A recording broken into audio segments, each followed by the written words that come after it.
Je m'appelle Roxane Antupro, je suis la présidente de l'ANEMF, l'Association nationale des étudiants en médecine de France, et je vais vous donner quelques conseils pour réussir médecine.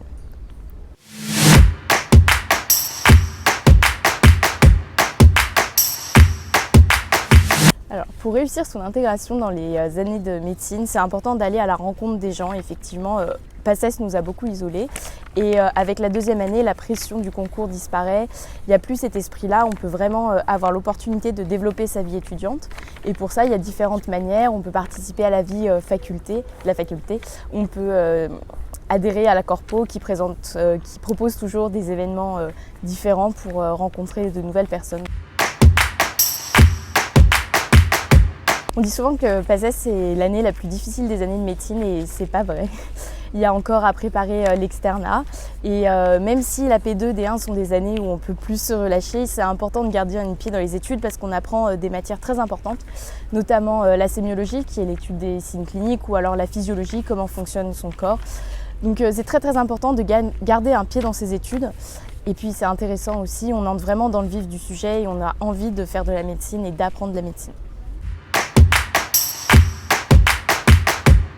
Ce qui est bien dans les études de médecine, c'est qu'on commence à aller sur les terrains de stage très rapidement. En deuxième année, on découvre la sémiologie via des stages cliniques. On va une demi-journée à l'hôpital une fois par semaine au deuxième semestre à peu près, enfin ça dépend des facultés. En troisième année, on a aussi des stages de sémiologie et même des stages cliniques un peu comme à l'externat. Donc on est vraiment à l'hôpital comme les autres étudiants.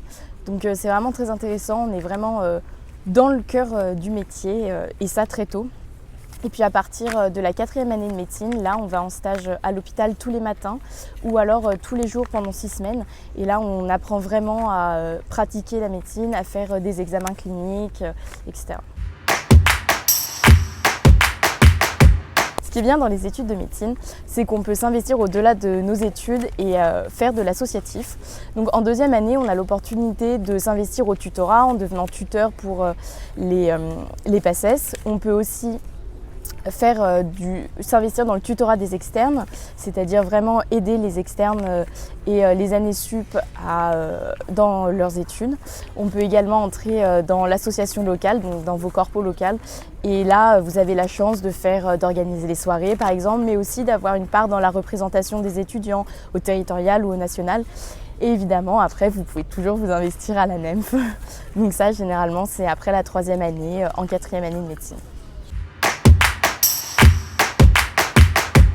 On entend souvent dire que nos études sont difficiles, c'est vrai, mais au-delà de ça, il y a vraiment une très belle ambiance au sein des étudiants en médecine. On est vraiment une communauté qui est accueillante et ouverte sur tous. Et puis, il y a toujours des gens pour vous écouter, il y a toujours des gens pour vous aider. Il ne faut pas s'enfermer, c'est très important. En PACES, on a trop l'habitude de le faire. Dans l'externat, on a l'occasion aussi. Il faut vraiment s'ouvrir sur les autres.